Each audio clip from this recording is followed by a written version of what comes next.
Me llamo Alejandro y nunca fui supersticioso. Nunca creí en fantasmas, en voces del más allá, ni en cosas extrañas que solo suceden en las películas de terror. Mi vida era simple, rutinaria, predecible. Me despertaba a las 7 de la mañana, tomaba un café rápido, corría para alcanzar el tren de las 8:30, pasaba el día en la oficina frente a una computadora, regresaba a casa al anochecer, cenaba algo sencillo, encendía la televisión para dejarla de fondo y sin más me iba a dormir. Esa era mi vida. Tranquila, sin misterios, sin sorpresas, sin nada que rompiera la monotonía, o al menos eso creía, porque todo cambió una noche cualquiera, una de esas noches que parecían iguales a todas las demás y que, sin embargo, terminó marcando un antes y un después en mi vida. Eran exactamente las 3 de la madrugada cuando mi celular sonó. El timbre retumbó en el silencio de la habitación, sacándome de golpe de un sueño profundo. Miré la pantalla con el ceño fruncido. Era un número desconocido. Al principio pensé que era un error,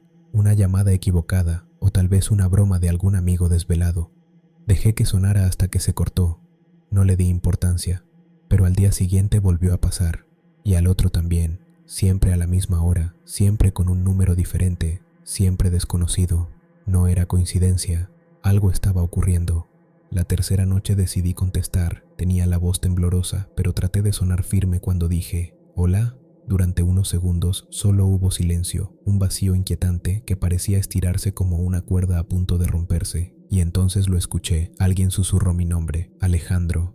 El sonido era tan bajo que cualquiera lo habría confundido con interferencia, pero yo lo escuché con claridad. Era mi nombre, dicho con una voz grave, áspera, cargada de un eco extraño. Me quedé paralizado, con el corazón golpeando en el pecho y los dedos agarrotados sobre el celular. ¿Quién?, alcancé a preguntar, pero lo único que escuché fue un clic seco antes de que la llamada terminara. A la mañana siguiente intenté convencerme de que había sido un sueño, un delirio provocado por el cansancio o una mala jugada de mi mente, pero, en el fondo, sabía que no era así.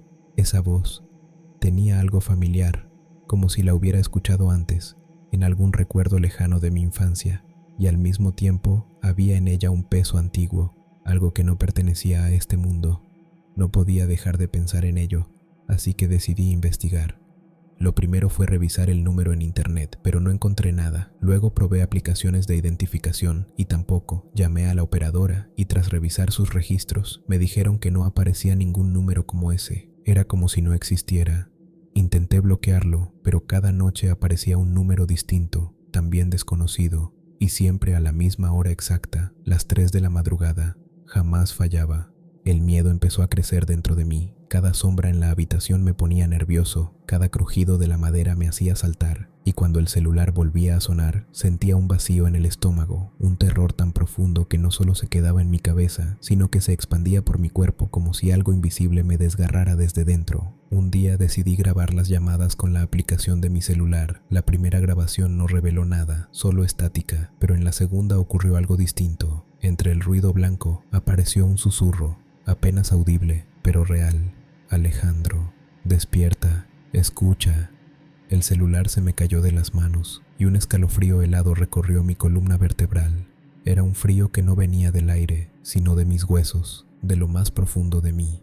A partir de entonces todo empeoró. En el trabajo no podía concentrarme. Me veía agotado, con los ojos rojos, y cometía errores absurdos. Mis compañeros me preguntaban si estaba enfermo, y yo sonreía, mintiendo, incapaz de contarles la verdad. ¿Cómo explicarles que un número muerto me llamaba cada noche desde el más allá? Decidí que no podía seguir huyendo. Esa noche me senté en la sala, puse el celular en altavoz, encendí todas las luces y me preparé para enfrentar lo que fuera.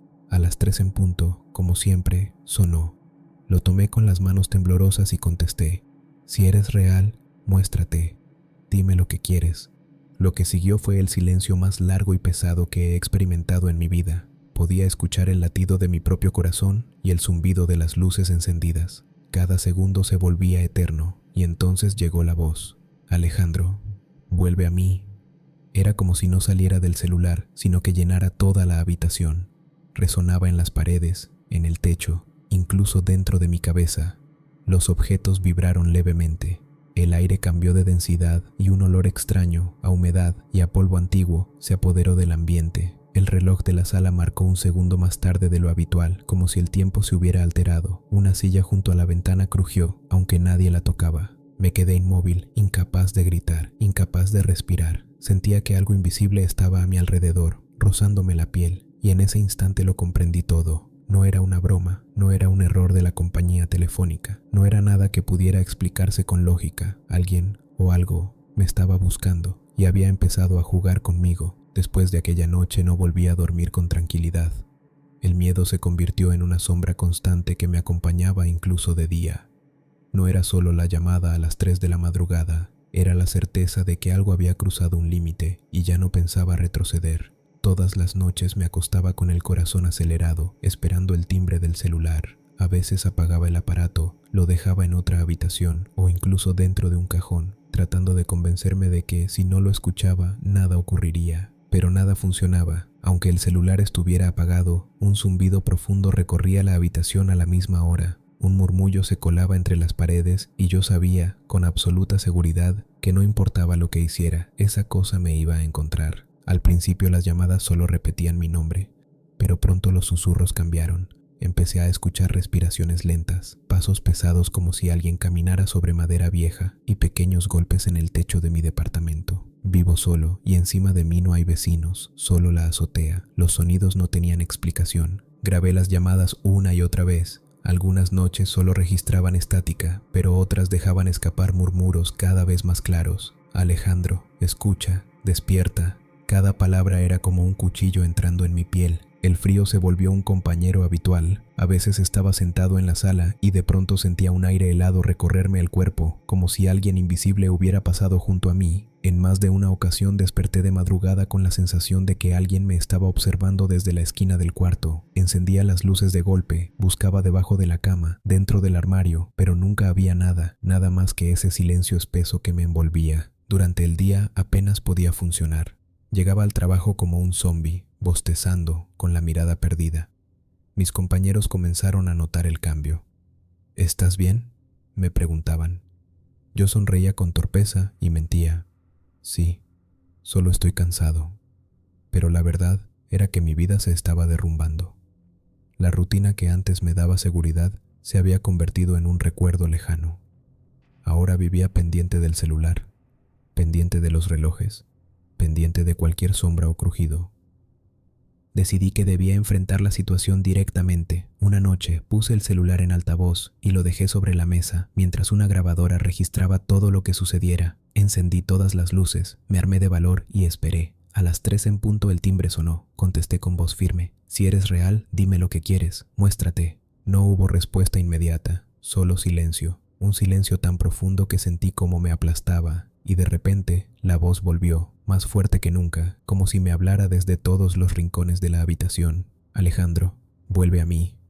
El sonido hizo vibrar los objetos de la sala. El reloj de pared se detuvo durante un segundo, la lámpara parpadeó y sentí un roce en el cuello, helado, como si un dedo invisible me hubiera tocado. El miedo me paralizó, no podía moverme ni apartar la vista del celular, aunque la voz no parecía provenir de él. No era un ruido exterior, era algo que se colaba en mi mente, invadiéndola, colonizándola. En ese instante, comprendí que estaba atrapado en un juego que no podía controlar. Al día siguiente, decidí investigar por otra vía. Revisé los registros del celular, llamé al número de vuelta, pero siempre daba línea muerta. Contacté a la compañía telefónica y tras insistir varias veces, un operador me dio una información que me dejó helado. El número estaba asociado a una línea fija que había sido dada de baja hacía más de 10 años, una línea que pertenecía a la casa de mis abuelos. Me quedé en silencio con el celular en la mano, sin poder reaccionar. Mis abuelos habían muerto hacía más de una década. Esa línea estaba inactiva, desconectada, muerta, y sin embargo, alguien o algo me estaba llamando desde ella cada noche. Esa revelación cambió todo. No era un error técnico, no podía ser una broma. Había algo mucho más profundo detrás de esas llamadas.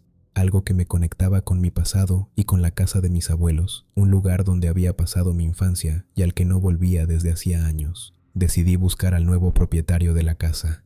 Tras varios intentos, logré contactarlo y para mi sorpresa, aceptó dejarme entrar. Cuando crucé el umbral, un olor a humedad y madera vieja me golpeó con fuerza. Era el mismo aroma que recordaba de niño, como si el tiempo no hubiera pasado. Caminé por las habitaciones y todo estaba extrañamente igual. La mecedora en la esquina de la sala, el viejo reloj detenido en la pared, las fotos familiares cubiertas de polvo. Cada rincón parecía mirarme, como si guardara secretos que nunca quise ver. El sótano era el lugar que más me inquietaba.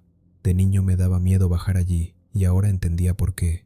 El aire era más pesado, más frío, como si el espacio mismo estuviera cargado de algo invisible. Bajé despacio, con el corazón latiendo en mi garganta. Las cajas seguían en su lugar, cubiertas de polvo, pero lo que me heló la sangre fue la sensación clara, absoluta, de que alguien me observaba desde la oscuridad. Escuché un crujido a mis espaldas y me giré de golpe, pero no había nadie, solo el eco de mis propios pasos. Aún así, no me sentía solo. Esa casa, mis recuerdos, las llamadas, todo estaba conectado. Comprendí que mis abuelos habían vivido rodeados de algo que nunca comprendí de niño, algo que ahora había regresado, buscándome. Salí de la casa con más preguntas que respuestas. El miedo se había multiplicado, pero también la obsesión. Sentía que la clave de todo estaba allí, entre esas paredes, y cada llamada a las 3 de la madrugada era un recordatorio de que no podía escapar. Los días siguientes fueron un tormento. Volví a mi departamento con la sensación de que había abierto una puerta que nunca debí tocar. Cada rincón de la casa de mis abuelos me perseguía en sueños. El sótano oscuro, la mecedora inmóvil en la sala, el reloj detenido que parecía observarme con su tic-tac inexistente. Y como si todo eso no bastara, las llamadas continuaban con una puntualidad macabra, siempre a las 3 en punto, siempre con la misma voz que se colaba en mi mente. Alejandro, vuelve a mí. No podía soportarlo solo. Decidí llamar a mi madre. Dudé mucho antes de hacerlo, porque ella siempre fue escéptica con estas cosas. Sin embargo, al escuchar la desesperación en mi voz, aceptó venir a visitarme. Cuando le conté lo de las llamadas, su rostro palideció. Al principio no me dijo nada, solo bajó la mirada, pero luego suspiró y me confesó algo que nunca me había contado. Tu abuela, dijo en voz baja. Antes de morir hablaba de que la estaban llamando. Decía que escuchaba el celular sonar en la madrugada, aunque no hubiera llamadas reales. Nosotros pensábamos que eran alucinaciones, producto de la edad, de la enfermedad, pero ahora no estoy tan segura. Su confesión me dejó sin palabras. ¿Era posible que lo mismo que había atormentado a mi abuela ahora me estuviera buscando a mí? La idea me heló la sangre. No quise hablar más del tema, pero mi madre insistió en quedarse esa noche en mi departamento, quizá para tranquilizarme o quizá para comprobar por sí misma que no estaba perdiendo la cordura. La espera fue insoportable. Cenamos juntos, hablamos de cosas triviales, pero en el fondo ambos estábamos tensos, esperando el momento exacto. Cuando el reloj marcó las 3 de la madrugada, el celular comenzó a sonar. Mi madre lo miró con los ojos abiertos de par en par, la mano temblorosa. Contesté con voz firme, aunque por dentro me moría de miedo. ¿Quién eres?, pregunté. Al otro lado. Primero hubo silencio. Luego, la respiración lenta, pesada, y finalmente la voz. Alejandro, vuelve a mí. Mi madre soltó un grito ahogado y me arrebató el celular de las manos. Déjalo en paz, exclamó con lágrimas en los ojos. Pero la voz continuó, inmutable, repitiendo la misma frase una y otra vez, como un eco interminable. Finalmente, el celular se apagó por sí solo. El silencio que quedó después fue aún peor. Mi madre estaba temblando, su rostro desencajado. Esa voz, murmuró, era la misma que escuchaba tu abuela antes de morir. Sentí un nudo en la garganta. Ya no había duda. Aquello no era un error, ni una broma, ni una casualidad. Era algo real, algo que había perseguido a mi familia desde antes de que yo naciera. Los días siguientes fueron aún más oscuros. Las llamadas se volvieron más insistentes, no solo a las 3 de la madrugada. A veces sonaban a las 6, a las 9, a mediodía. Cada vez que contestaba, la voz repetía frases nuevas, cada vez más perturbadoras. El tiempo se acaba, vuelve a mí, estás marcado. Empecé a perder el control de mi vida. Dejé de ir al trabajo, me aislé de mis amigos, apenas salía de casa. Me pasaba las noches en vela, escuchando los ruidos que parecían multiplicarse a mi alrededor, golpes en las paredes, pasos en el pasillo, susurros que no venían del celular sino del mismo aire. A veces el celular sonaba y al contestar escuchaba mi propia voz susurrando desde el otro lado. Eso me dejó al borde de la locura. Mi madre intentó ayudarme, pero cada vez que estaba conmigo también escuchaba los ruidos. Una noche, incluso, vio cómo una sombra atravesaba la sala y se desvanecía frente a nosotros. Ya no podíamos negar la realidad. Esto nos superaba a ambos. Fue entonces cuando mi madre me habló de algo que me dejó aún más intranquilo. Recordó que mi abuela había guardado un cuaderno secreto, un diario donde escribía sobre las cosas que le sucedían en sus últimos años. Nunca quiso mostrarlo a nadie, pero mi madre creía que ese cuaderno debía estar en la casa de mis abuelos, quizá en el sótano. Tal vez allí encontraríamos respuestas. El solo pensar en volver a esa casa me erizó la piel, pero sabía que era necesario. Si no enfrentábamos lo que estaba ocurriendo, terminaría consumiéndonos. Así que decidimos regresar juntos, armados con linternas y con el valor que apenas podíamos reunir. Esa misma noche volvimos a la vieja casa. El aire era más pesado que la vez anterior, como si la casa misma supiera que regresábamos. Bajamos al sótano con el corazón latiendo al unísono y tras remover cajas y muebles viejos, encontramos el diario. Era un cuaderno de tapas negras, cubierto de polvo, con el nombre de mi abuela escrito a mano. Lo abrimos allí mismo, bajo la luz temblorosa de la linterna. Las primeras páginas parecían normales, recuerdos de su vida cotidiana, pero a medida que avanzábamos, los textos se volvían más oscuros. Hablaba de voces que la llamaban en la madrugada, de celulares que sonaban sin razón, de sueños donde una figura oscura la observaba desde el rincón de la habitación. En las últimas páginas escribió algo que nos heló la sangre. Me llaman desde el número apagado, dicen que uno de nosotros debe volver, dicen que pronto vendrán por mi nieto. Abrí el cuaderno con manos temblorosas y leí en voz baja, como quien no quiere despertar algo que escucha detrás de la pared. Las palabras de mi abuela, garabateadas con letras apretadas y torcidas por la vejez, describían noches iguales a las nuestras, celulares que sonaban sin número, voces que pedían volver, sombras que parecían arrastrarse por los rincones y siempre esa obsesión por la hora, las 3 de la madrugada. Pero había algo más. Entre los relatos había pasajes que hablaban de un rito antiguo, de una promesa familiar que nadie en mi generación había conocido. Mi abuela hablaba de una deuda, de una hija del linaje que debía permanecer ligada a la casa para mantener a raya lo que duerme bajo la madera. Escribió palabras que cortaban como cuchillos, que nuestro apellido estaba marcado por algo que no pertenecía al tiempo humano, que la línea telefónica, esa que, según ella, nunca debía responder, era en realidad una puerta pequeña y estrecha, un hilo que comunicaba 2 orillas, la nuestra y otra, más vieja, hambrienta. Leí y releí, y cada frase parecía encajar con lo que había vivido en las últimas semanas. La puntualidad de las llamadas, ese eco en la voz que parecía sacado de un pozo, las presencias que olían a humedad y telas antiguas. Mi madre dejó el cuaderno sobre la mesa con un silencio que olía a resignación. En su rostro vi el peso de generaciones, no solo mi miedo, sino el de los suyos. Me contó entonces algo que no recordaba. Cuando era niña, mi abuela la obligaba a llevar pequeñas ofrendas a un rincón del sótano, un gesto que mi madre interpretó siempre como folclore o simple maniobra supersticiosa. Era un juego para mantenernos tranquilos, dijo mi madre, pero ahora me pregunto si algo más había detrás. Ella hablaba de respetar horarios y nombres, de no responder si el celular sonaba antes de la hora marcada. Las piezas iban encajando en un rompecabezas que ninguno de nosotros sabía armar. Decidimos que lo que quedaba era enfrentarlo con más que linternas y grabadoras. Necesitábamos entender las reglas. Del diario emergieron indicios. Mi abuela mencionaba un pacto ancestral, una promesa que un antepasado había hecho para salvar a su pueblo de una plaga o un desastre. Las páginas no eran claras sobre el motivo, y que a cambio ofreció un vínculo familiar, una especie de ancla que requería alimento periódico, sonidos, nombres, atención. Las últimas líneas eran fragmentos de rituales, oraciones incompletas, símbolos que parecían salirse de la letra y dibujar sombras en la página. No era religión reconocible, era una mezcla de palabras antiguas, nombres propios y referencias a objetos domésticos, un reloj, una mecedora, un celular, transformados en amuletos y ataduras. Al salir del sótano con el diario apretado contra mi pecho, sentí que el aire me empujaba. Fue como si la casa misma hubiera querido escupirme fuera, con suavidad, pero con decisión. Esa noche, en el departamento, coloqué el cuaderno sobre la mesa y pasé horas leyendo, subrayando y tratando de ordenar aquellas piezas en algo que fuera comprensible. Empecé a notar un patrón en las entradas. Cada vez que un miembro de la familia moría o dejaba de habitar la casa, las llamadas se hacían más insistentes. Cada vez que alguien intentaba desentenderse del pasado, la voz se volvía más firme, más demandante, y una frase, escrita con tinta corrida, se repetía en varias hojas. La casa recuerda, la casa reclama. Con esa frase resonando en la cabeza, comprendí que aquello no buscaba conversación, reclamaba presencia. No queríamos un diálogo, querían que algo o alguien volviera. Y el detalle más inquietante del diario Era una lista con nombres tachados, generaciones enteras con fechas y al lado de algunas, palabras como cedido, retenido, completo.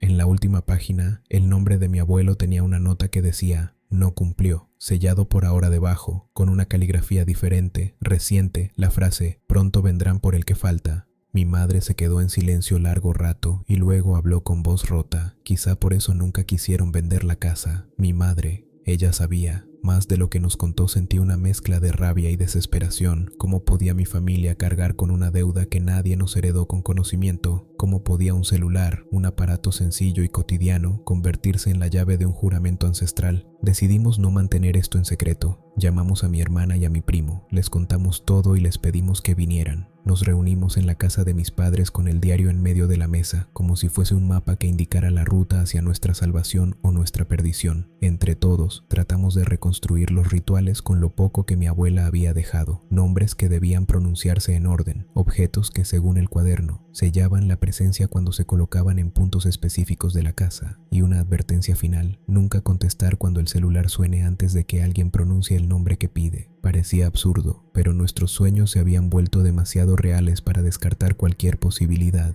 Esa misma noche, mientras confeccionábamos un plan torpe y tembloroso, los celulares del grupo comenzaron a sonar de forma simultánea. El timbre parecía venir de todas partes, un coro de campanas que cortaban el aire. El pánico se desató al instante. Mis familiares se miraron con ojos desorbitados y lágrimas en el borde. Tomé uno de los celulares y lo acerqué al oído. La voz, esa voz áspera, antigua, que ya conocíamos, dijo simplemente: "Estamos esperando".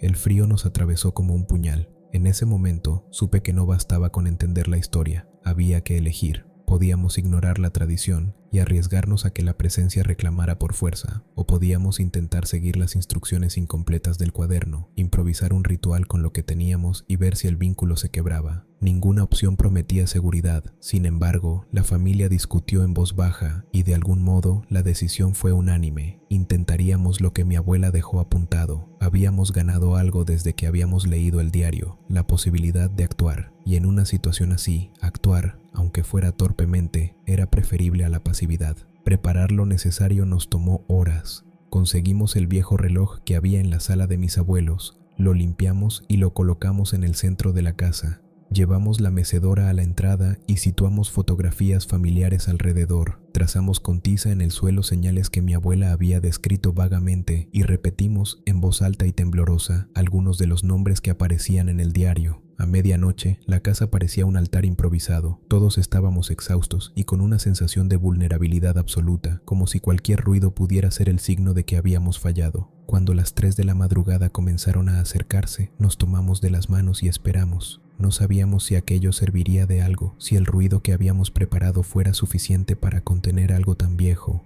El silencio antes de la hora fue pesado, denso, como si la casa hiciera una respiración profunda, y al sonar la primera campanada del reloj que habíamos llevado, un coro de voces se levantó, tantas que dolían. Los celulares sonaron, sí, pero esta vez hubo una diferencia. En lugar de oír solamente la voz que nos pedía volver, escuchamos murmullos, nombres entremezclados, y por un instante la impresión de que algo buscaba su lugar titubeaba. No voy a mentir.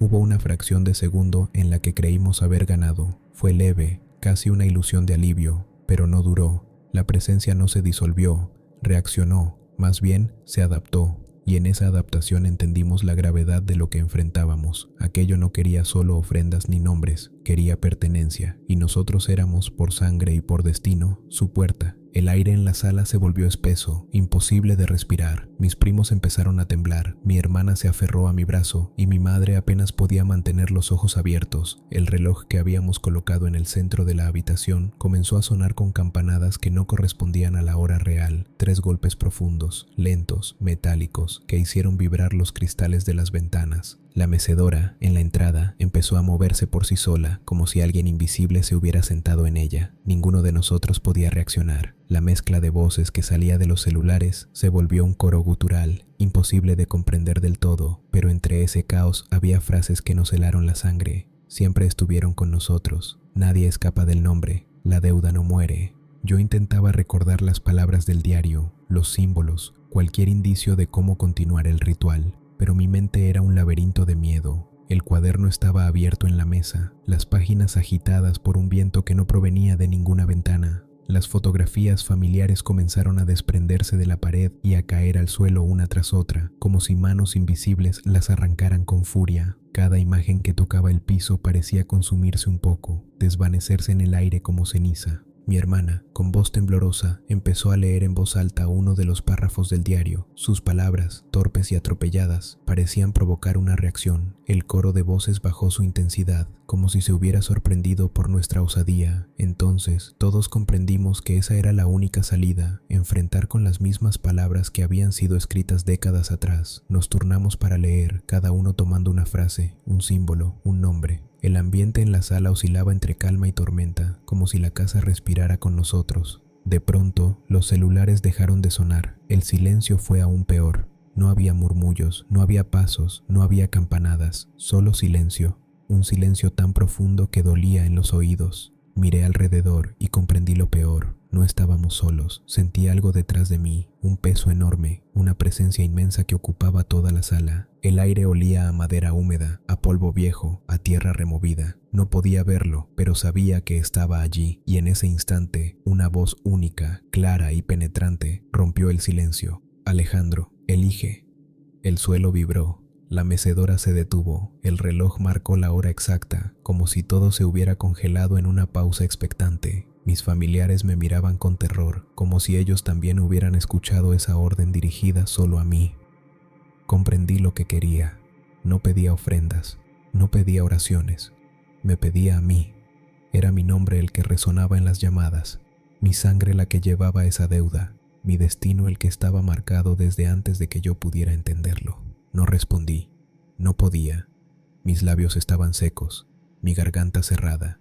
Solo bajé la mirada al cuaderno y vi que la última página, aquella que nunca habíamos entendido del todo, ahora brillaba con una claridad que antes no tenía. Allí estaba la frase que sellaba el pacto: uno habla por todos, uno responde, uno debe regresar. Comprendí el significado. Si yo aceptaba, quizá la presencia se apaciguaría, se conformaría, pero si me negaba, podía arrastrar a toda mi familia conmigo. El silencio se rompió con un sonido desgarrador. Una de las paredes de la sala crujió y se agrietó como si estuviera a punto de derrumbarse. De la grieta salió un aire helado que nos empujó hacia atrás. Mis familiares comenzaron a gritar. Mi madre cayó de rodillas rezando. Mi hermana intentaba leer más frases del diario, pero las páginas se movían solas, como si se burlaran de ella. Todo se volvió un caos, y en medio de ese caos, la voz volvió a hablar, más fuerte, más demandante. Alejandro, vuelve a mí. Ese fue el momento en que lo supe. No había marcha atrás. O me entregaba, o todos lo haríamos. El peso de la decisión me aplastaba. Mis manos sudaban, mis piernas temblaban y mi corazón latía como si quisiera salirse del pecho. Cada respiración era un esfuerzo. Cada sonido de la casa parecía amplificado, resonando en mis oídos como un tambor de guerra. Sabía que la voz no me daba opción y que cualquier intento de huir solo arrastraría a los demás conmigo. Mis familiares me miraban con miedo y desesperación, suplicando que hiciera algo, pero yo tampoco sabía qué hacer. Todo parecía girar alrededor de un hilo invisible que unía mi destino al de ellos. En un momento de claridad, recordé las instrucciones fragmentadas del diario. Mi abuela hablaba de hablar primero, de pronunciar los nombres con firmeza, de ofrecer la voz del linaje como garantía de respeto y continuidad. Comprendí que el sacrificio no tenía que ser físico, al menos no necesariamente. Era algo más sutil: aceptación, reconocimiento y obediencia al vínculo que mi familia había ignorado durante generaciones. Respiré hondo y di un paso adelante, hacia el centro de la sala donde el reloj y la mecedora parecían esperar. Cada objeto temblaba ligeramente, como si sintiera mi presencia y juzgara mi decisión. «Estoy aquí», dije con voz firme, aunque temblando por dentro. «Acepto». El silencio fue absoluto durante un parpadeos que parecieron eternos. Luego, la voz volvió, más clara que nunca, rodeando la habitación y atravesando nuestros cuerpos. «Alejandro, bien, ahora habla por los tuyos». Mis familiares se miraron confundidos, y yo comprendí lo que debía hacer. Cada uno debía pronunciar su nombre, cada uno debía reconocer el vínculo, cada uno debía ofrecer su presencia como prueba de respeto. Con manos temblorosas, guié a mi hermana y a mi primo, y uno a uno dijeron sus nombres, casi en un susurro, mientras yo repetía cada uno para asegurarnos de que la voz los escuchara. La atmósfera se volvió eléctrica, un hormigueo frío que recorría toda la casa y nos hacía sentir que la piel vibraba por dentro. Entonces ocurrió algo que no habíamos previsto. La voz cambió. De demandante y oscura se volvió suave, casi maternal, como si la misma entidad que nos había atormentado ahora nos reconociera. El vínculo está sellado.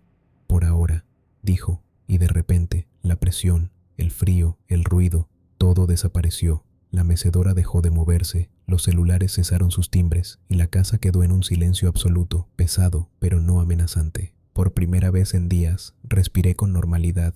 Mis familiares también lo hicieron, abrazándose, temblando, llorando en silencio. Habíamos sobrevivido a la noche más larga de nuestras vidas, pero la advertencia quedó flotando en el aire. Por ahora, nadie podía predecir cuándo volvería la llamada, ni cuánto tiempo podríamos mantener el vínculo sin pagar un precio. Pasaron los días y la vida volvió lentamente a la rutina, aunque con una sensación de tensión constante. Cada uno de nosotros era consciente de que algo nos seguía observando, incluso cuando no estábamos juntos. No hablábamos de ello con nadie fuera de la familia. Sabíamos que sería imposible que alguien creyera nuestras palabras. Y sin embargo, en nuestro interior, sabíamos que el pacto existía, que la línea apagada seguía allí y que no estaba muerta, sino esperando su momento. Yo, Alejandro, comprendí que mi vida había cambiado para siempre. Nunca más sería el hombre despreocupado y rutinario de antes.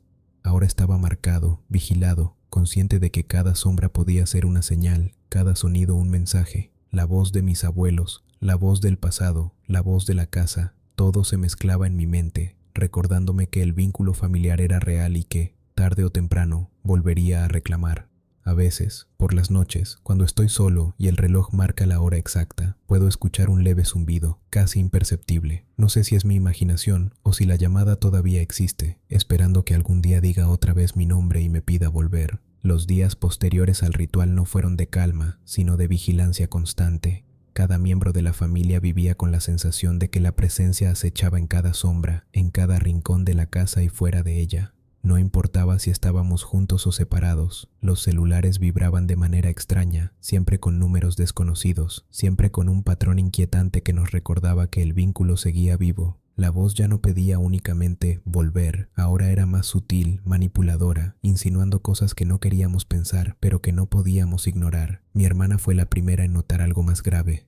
Una noche, mientras dormía, susurros la despertaron, palabras que no entendía del todo, mezcladas con su propio nombre.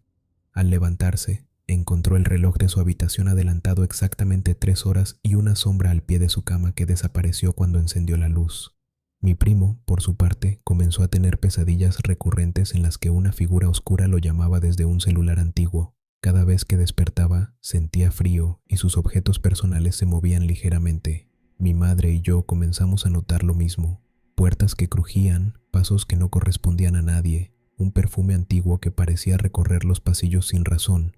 Todo indicaba que lo que creíamos haber contenido con el ritual no había desaparecido, solo se había vuelto más inteligente, más paciente, esperando su momento.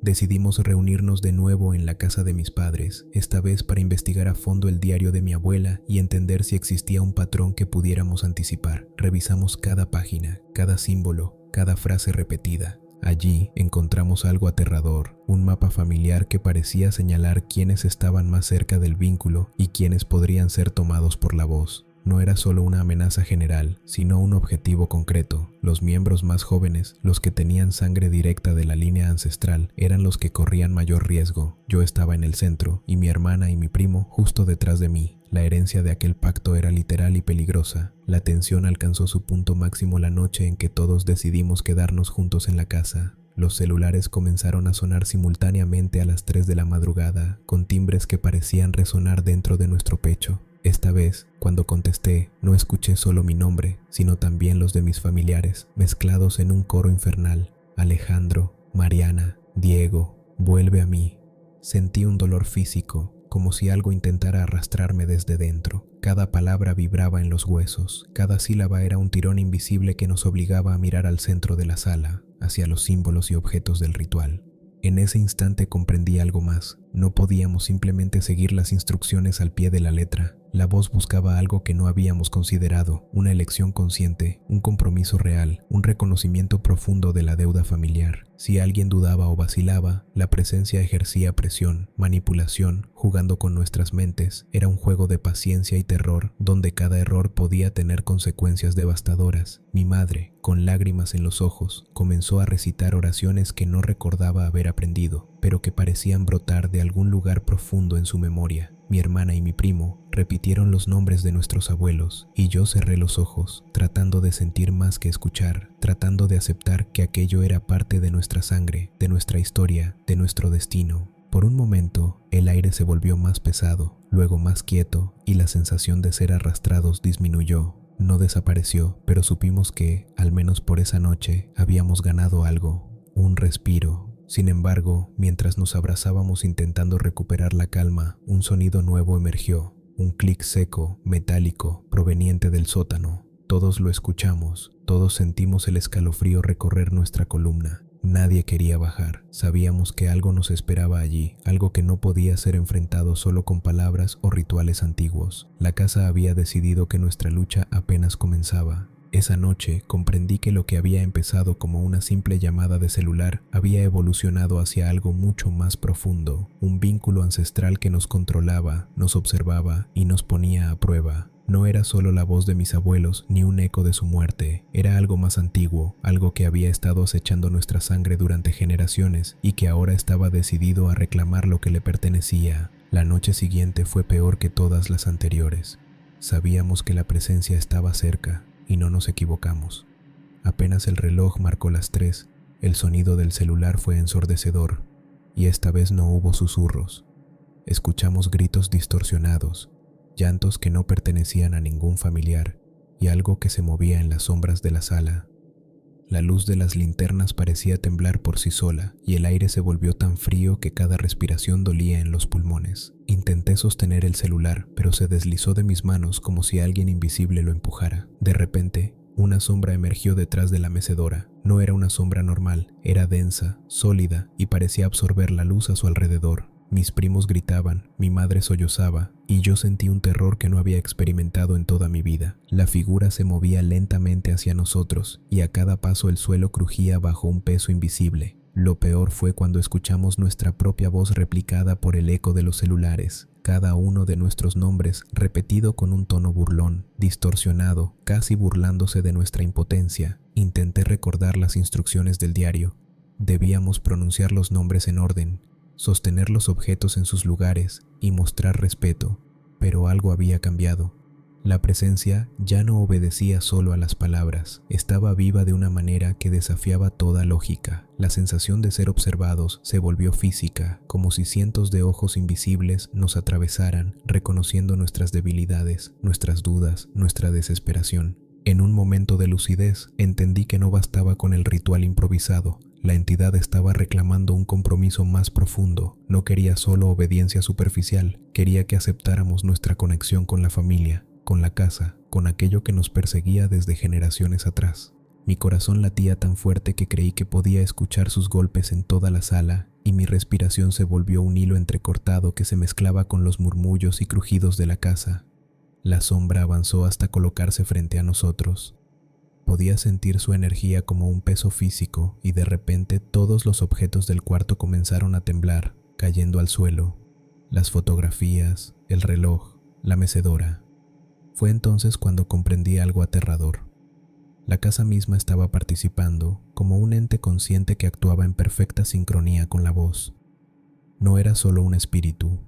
Era la combinación de todo lo que había habitado ese lugar durante generaciones, acumulando poder y paciencia. Mi madre, con una fuerza inesperada, levantó la voz y comenzó a recitar las frases más poderosas que recordábamos del diario. Mi hermana y mi primo la siguieron, y yo también pronuncié los nombres de nuestros antepasados, repitiendo cada palabra con firmeza. Por un instante, la sombra pareció vacilar, como si nuestras voces y nuestra presencia conjunta crearan un muro invisible. El frío disminuyó ligeramente, el aire se volvió más respirable y el sonido de los celulares se distorsionó hasta convertirse en un eco lejano. Pero la sensación de triunfo fue efímera. Una risa seca, cortante, surgió desde la pared del sótano y un olor a humedad y tierra removida llenó la habitación. Era la advertencia. Lo que habíamos hecho no bastaba. La entidad estaba probando nuestra resistencia, nuestra unidad, y nos empujaba a un límite que ninguno de nosotros estaba preparado para enfrentar. Comprendí que esto apenas comenzaba. Cada noche sería una batalla, cada susurro una prueba, y que la línea apagada, ese celular que parecía inofensivo, seguía siendo la puerta a un mundo del que no había retorno. La noche terminó sin víctimas físicas, pero nos dejó marcados. Cada uno de nosotros entendió que algo antiguo y paciente nos había elegido y que nuestra supervivencia dependía de aprender a respetar y a obedecer, aunque no comprendiéramos del todo las reglas. La llamada continuaría, las sombras continuarían, y nosotros, ahora conscientes del verdadero alcance de la amenaza, debíamos prepararnos para lo que vendría. Una confrontación inevitable con aquello que nos reclamaba. La noche que lo entendí, todo comenzó como cualquier otra. La sala iluminada por débiles luces, el cuaderno de mi abuela sobre la mesa y los celulares apagados, esperando su hora. Mis familiares y yo nos sentamos en círculo, conscientes de que esta vez no habría pausas, ni treguas, ni errores. Las 3 de la madrugada llegaron y los celulares sonaron como un coro que atravesaba la habitación. Tomé uno, respiré hondo y escuché la voz de siempre. Alejandro, vuelve a mí. Pero esta vez, algo era diferente. Entre el eco de mi nombre se entremezcló un susurro que no había escuchado antes. Una voz de mujer, suave, familiar, que dijo algo que me dejó helado. Siempre he estado aquí, esperándote. Mi corazón se detuvo. Reconocí el tono al instante. Era la voz de mi abuela, pero no era la voz cálida que recordaba de mi infancia. Era hueca, distante, cargada de un odio silencioso que parecía atravesar paredes y cuerpos. Antes de que pudiera reaccionar, la sala se oscureció por completo. Las luces parpadearon y se apagaron, dejando solo la luz tenue del reloj antiguo, que ahora marcaba no la hora real, sino un conteo regresivo. 10, 9, 8. En ese momento, comprendí la verdad que la familia y el diario nunca habían revelado por completo. La presencia no estaba pidiendo nuestra obediencia ni nuestra devoción. No estaba reclamando nombres ni sangre, ni siquiera respeto. Lo que buscaba era algo mucho más terrible. Quería reemplazar a los vivos por los muertos, fusionar la línea familiar con aquello que había habitado la casa durante generaciones. Mis abuelos no habían muerto realmente, habían sido absorbidos, retenidos en un espacio entre mundos, y ahora la llamada buscaba continuar ese ciclo conmigo y con mi familia. El pánico nos atrapó. Mis primos y mi hermana intentaron correr hacia la puerta, pero se encontraron con que la casa misma los contenía. Paredes que parecían moverse, puertas que se cerraban solas, el suelo que vibraba bajo nuestros pies. La voz continuó, mezclando nombres y órdenes, pero ahora éramos conscientes de que cada palabra era una trampa, un hilo que nos arrastraba hacia el otro lado. Mi madre gritó nuestro apellido, suplicando, rezando, y yo, en un impulso de desesperación, agarré el cuaderno de mi abuela y lo abrí al azar. Fue entonces cuando lo vi, un pasaje que nunca habíamos leído, escrito con tinta roja que parecía reciente. El elegido no puede huir, solo quien se atreva a desafiar la voz puede romper el ciclo, pero el precio será descubrir la verdad que oculta la línea apagada. Sin pensarlo, levanté la voz y hablé directamente a la entidad. No somos tuyos, no tomarás a nadie más. La respuesta fue inmediata, un silencio absoluto, seguido por un grito que parecía surgir de dentro de todos nosotros. La casa tembló, los objetos volaron y por un instante sentí que íbamos a desaparecer. Y entonces sucedió lo inesperado. Un celular, que hasta ese momento había permanecido apagado en un rincón, sonó con un timbre distinto. Era un número nuevo, desconocido, pero la voz que salió al contestar no era la de mi abuela ni la del eco ancestral. Era humana, clara, dulce. Decía: Alejandro, soy yo. Tu tía Lucía te estaba buscando. El mundo se volvió confuso. ¿Cómo podía estar viva mi tía Lucía, a quien creíamos desaparecida hacía años? Mientras hablaba, la sombra retrocedió, la voz se desvaneció y la tensión que había llenado la sala desapareció de golpe, dejando solo un eco tenue y perturbador. Esto no termina, todavía. Nos quedamos en silencio, temblando, abrazados, mirando el cuaderno y los celulares. La presencia se había retirado, pero la sensación de vigilancia permanecía. Lo que habíamos enfrentado era solo una parte de la verdad, y la línea apagada había dejado claro que no todo podía explicarse con palabras, rituales o recuerdos. Algo antiguo, poderoso y paciente seguía allí, acechando. pero lo que nadie esperaba era que entre la confusión y el terror, lo que parecía un final no era más que un nuevo comienzo. Después de semanas de miedo, rituales y llamadas que atravesaban la noche, finalmente creí que íbamos a descubrir la verdad. La familia estaba reunida, el diario de mi abuela abierto sobre la mesa, los celulares apagados, las luces encendidas, preparados para enfrentarlo todo. A las 3 de la madrugada, los celulares comenzaron a sonar de nuevo. Tomé uno con manos temblorosas y contesté, nada, solo estática, hasta que un susurro emergió, pero esta vez diferente, cercano, íntimo. Alejandro, mírate. Me giré hacia el espejo del salón. Allí estaba yo, pero no del todo. Mis propios ojos parecían vacíos y mi reflejo sonreía con una malicia que no era mía. Intenté apartarme, pero sentí que algo me empujaba hacia él, hacia la superficie del cristal. Y entonces entendí algo que me heló la sangre. No era yo quien estaba siendo llamado, era el reflejo. Siempre había sido él.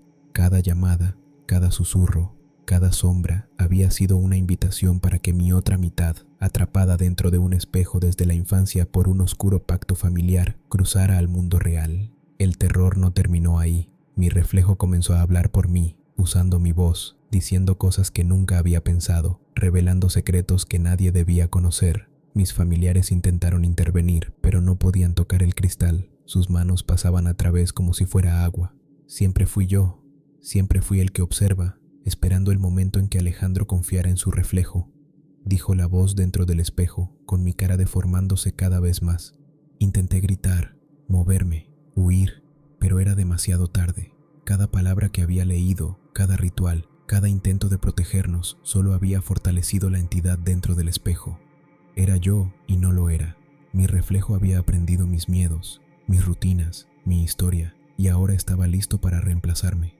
En un instante, la luz parpadeó, los relojes se detuvieron y todo mi mundo se volvió un reflejo invertido y oscuro. Sentí como mi cuerpo real comenzaba a desvanecerse, mientras el espejo respiraba, palpitaba, y mi otro yo me sonreía triunfante. Mi último pensamiento, antes de desaparecer completamente, fue aterradoramente claro. Todo esto, toda mi vida, siempre fue su juego. Nunca tuve control, solo fui la puerta para que él saliera. Cuando todo terminó, el espejo permaneció intacto, silencioso, inmóvil, pero si uno se acercaba lo suficiente, podía escuchar un leve susurro que decía, ahora soy yo, ahora eres tú. Y en la casa todo parecía normal, solo el reflejo me había reemplazado. Nadie sospecharía nunca, excepto yo, atrapado dentro del vidrio, observando desde dentro del espejo, condenado a esperar el próximo Alejandro.